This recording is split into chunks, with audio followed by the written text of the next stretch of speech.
Let's get prepared. We are starting the press conference by Minister of Foreign Affairs of Ukraine, Dmytro Kuleba. Short remarks, then questions. We are very limited in time, so we will try to pick as many as we can, but don't get offended if we don't pick every. So, Minister, the floor is yours. Yes. Good afternoon. I lost time, so I looked at the clock. Good afternoon, everyone. I have a slight déjà vu here in Munich this year. I was at the very same conference a year ago. It was the 19th of February, just 5 days before the war began. Now I'm here again, and when I look back at what was done by Ukraine and its partners, it's impressive. When the war began, we had a clear understanding that to make ourselves capable of defending and liberating the country, we need to unlock 7 types of weapons. We need to get them. And in 1 year, 6 out of 7 are unlocked. With regard to each of them, the initial reply to our request was, no, this is impossible.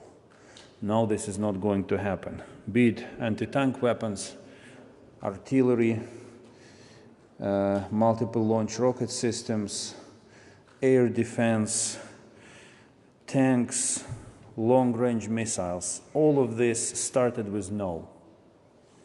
And in the end, it was yes. So the only outstanding type of weapon is planes. And once we receive them, the big 7 of weapons will be unlocked. But just to imagine that after a year of war, we unlocked 6 of them, speaks for the commitment of partners to stand by us and support us. And last year, my keyword was weapons. This year, I have my 2 keywords will be speed and sustainability. Speed of delivery and sustainability of delivery. This is crucial. Everything has to come on time to be relevant, to be helpful. Therefore, the main topic of my discussions here when it comes to defense is that weapons pledged to Ukraine so far have to be delivered as soon as possible. I came here from a meeting, from a unique format where me and Annalena Baerbock brought together Ukrainian and German defense industries to sit down and to discuss what they can do together to answer these 2 specific questions: how to speed everything up and how to ensure sustainability. This will be the key task for the year ahead of us. This Munich has no Russia, and it seems to be a good place to be. I don't think the conference lost anything, which brings us to the next question. What to do with Russia? I think that reflections should begin on how to build long-term security architecture, given that Russia has to change. Because with Russia as it is, it will be virtually impossible to guarantee long-term security, not only of Ukraine, but of the continent as a whole. We are entering a very important week. Here in Munich, we began a very important week that will end up on the 24th of February in Kyiv, in New York, and in other places around the world. And while we are fighting on the battlefields, we all want peace, but not peace at any cost, not peace at the expense of Ukraine. We've been there, we've seen it, and we are not going to do it again.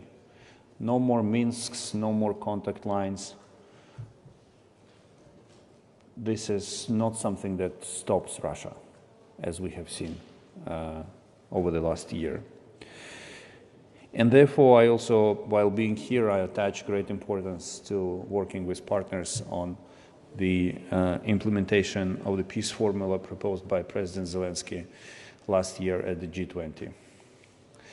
There is a long road for us ahead of us, but we have no other choice but to do it. And I will end up with by repeating President Zelensky, who said that who expressed hope that the next Munich conference will be post-war Munich conference. We should focus on this goal. Nothing is impossible, as I told you. If I had believed that everything was impossible, I wouldn't be standing here in front of you. Everything is possible. And we shouldn't be asking ourselves the question, how long this war end? We all should be asking the question, what else should we do to help Ukraine win this war? Thank you. In the middle. Yes, you. Hello, Hai Qian from Phoenix TV, China. So the High Representative of China in this conference spoke of a peaceful solution. How do you see potentially the role of China in de-escalation of the war? And do you and Ukrainian government see China as a potential mediator? Well, how can we see a permanent member of the Security Council and one of the leading powers of the world? Of course, we believe that China can play an important role in containing Russia's aggressive intentions, and actions, given the relationship that China and Russia enjoy. We always had good relations and good trade with China. We are looking forward. I'm looking forward to the conversation with Mr. Wang Yi. We are going to have a meeting here in Munich to go into details. We think China can play a role. We want China to play a role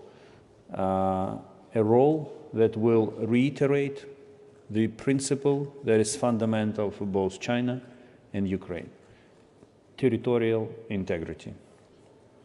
No concessions, no compromises are possible with regard to territorial integrity of Ukraine or any other nation in the world. And no peace plan can be based even on the slightest assumption that a square meter of Ukrainian territory can be considered. Third row on the left. Colleagues, please keep it really brief and short. Sure. Rohit Khatri from ITV in the UK. Can I ask you about Rishi Sunak, who's speaking now? He offered, from your point of view, a positive message about doubling down on support, but he was vague once again. What is your understanding of the British position? Will they deliver planes to Ukraine, directly or indirectly? And if so, when? I think Britain is genuinely committed. And after doubling down, if needed, Britain will triple down. On planes, I will take a risk by saying that Ukraine will receive planes. It's a matter of time and procedure. It will take more time than tanks. We understand that. But the very kind of logic, the basic sense of how the situation evolves will take all of us to the decision on planes, and I'm sure that Britain will play a role in it. Over the last year, I have become an expert on artillery, on tanks, on air defense systems. Now I'm learning a lot of stuff about planes. I'm sure it will be done.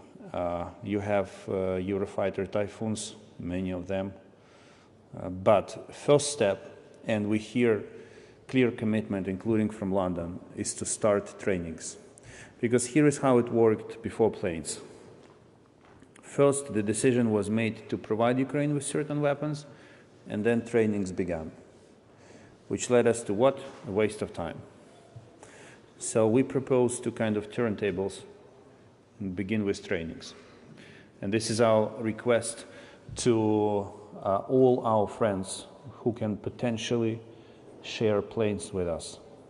begin trainings as soon as possible without undertaking at this very moment any additional commitments. A man in the back. Yes, you. Hello, Carl Ritter from the Associated Press. Vice President Harris spoke just recently at this conference about Russia committing crimes against humanity in Ukraine. What is your comment to that assessment? Russia waged a genocidal war against Ukrainians because they do not recognize our identity and they do not think we deserve to exist as a sovereign nation.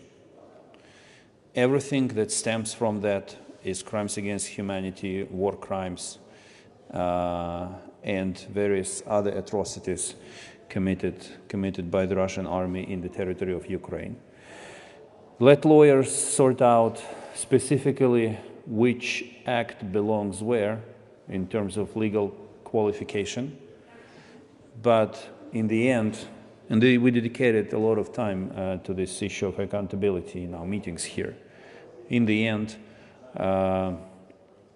unfortunately, to my deepest regret, all kinds of, there will be enough of evidence against Russia to sentence specific individuals for committing all kinds of atrocities that can be committed during the war. It's probably one of the most painful parts of this war. First row, please keep it short. Mr. Foreign Minister, the Ukrainian Deputy Prime Minister asked yesterday for the supply of phosphorus bombs and cluster ammunition. Do you support this call for these weapons, and do you have evidence that Russia employed these weapons in Ukraine? We have evidence that Russia is using cluster ammunition. We understand that cluster ammunition is a debatable issue in world affairs. We are not party to the convention on the prohibition of cluster ammunition, so legally there are no obstacles for that. And if we receive one, we will be using it exclusively against military force of the Russian Federation. Yes, sir. Yeah. Thank you. Hello, my name is Sova Gram Jensen. I'm from a Danish newspaper called Berlingske. I was just wondering, President Zelensky said that he was hoping next year the Security Conference could be post-war, and you expressed the same hope. But Chancellor Scholz said we should prepare ourselves for a long war. How do you see that message coming from Europe? The Danish Prime Minister said the same. And also, do you even calculate, because Russia has so many more, you could say, human resources, many more people, persons they can send to the war than Ukraine has. Do you operate with different scenarios for how long the war lasts? Thank you. There is no other country in the world that wants peace to be restored as soon as possible. Literally no other. And this is where the argument about ending the war this year comes from. Because we want it. Because we are fighting for it. Because we are sacrificing ourselves for it. But we all should be aware of two things. This is a war. War consists of different phases.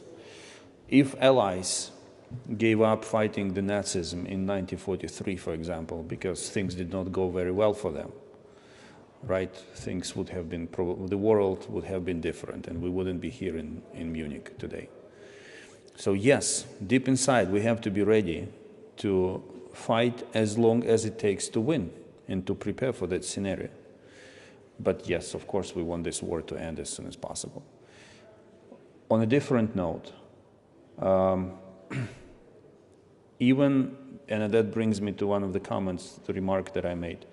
When we win militarily, it will mean that there will be no Russian soldiers in the territory of Ukraine. But this will not be the end of the aggression waged by Russia against Europe, against other countries in the world. So in the end, we have to answer the question, what do we do with Russia to finally restore peace in full? And that will probably take time, or not. And my final comment is this.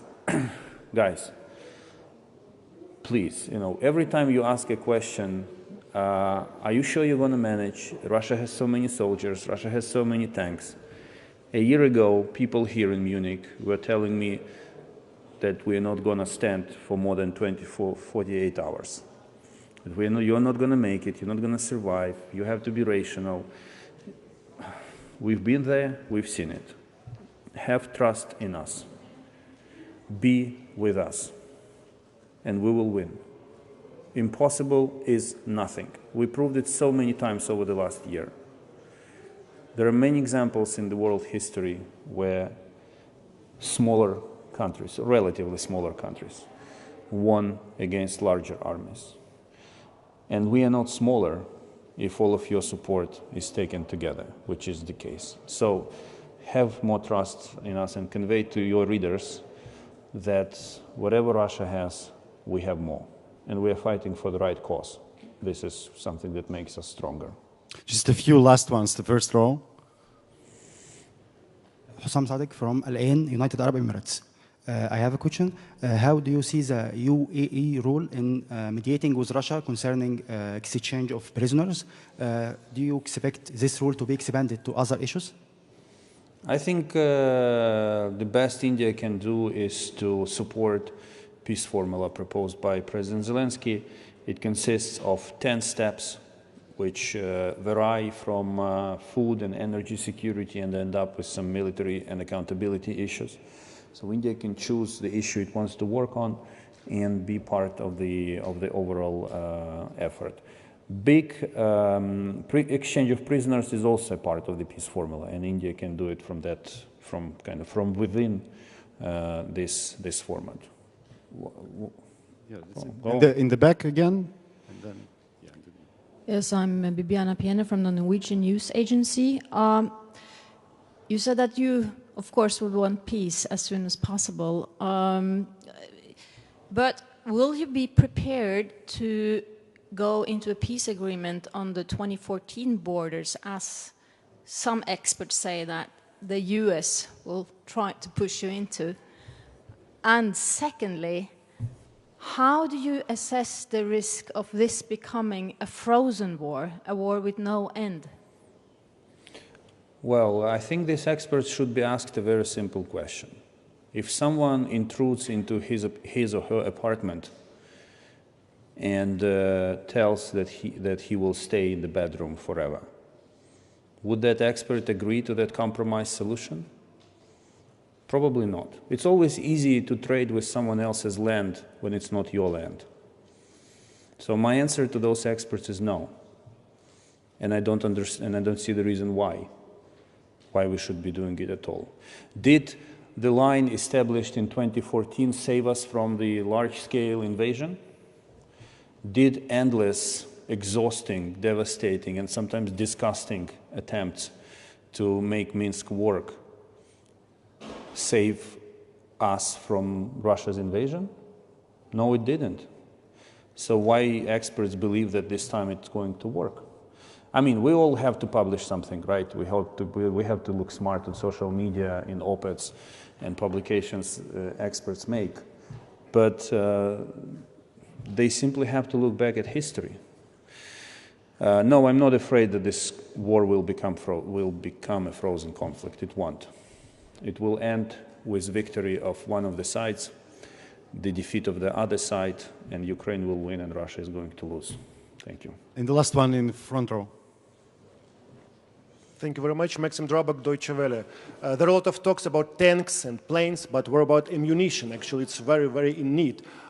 Are there any agreements to produce more ammunition in Ukraine or probably on the territory of Poland to serve as a hub? Thanks. Yes, you hit the point. Ammunition is critical. It's a critical issue.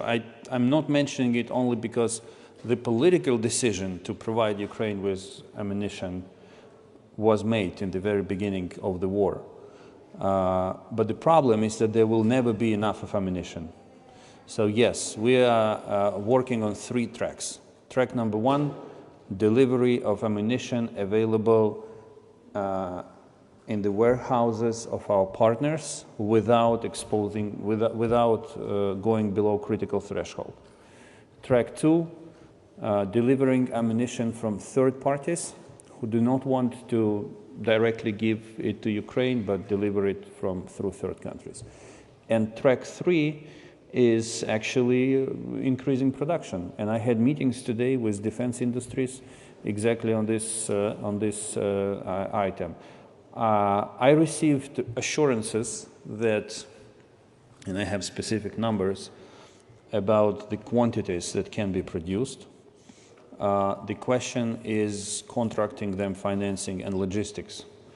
It sounds easy, you know, we sent them 20,000 rounds of artillery ammunition. Logistically, it's a nightmare. So logistics play a very important role. And by the way, the logistical operation that Ukraine and partners are undertaking now to bring everything in is, I think, the largest one since Second World War. Very complicated. But yeah, we are witnessing the rebirth of defense industries. But it was not our choice. This choice was imposed on us by the Russian aggression. We have to be able to defend ourselves. And when I say we, I don't mean only Ukraine, I mean all of you. Thank you, Minister, and thank you, media. Thank you. Have a good day. Enjoy the rest of the conference and stay safe.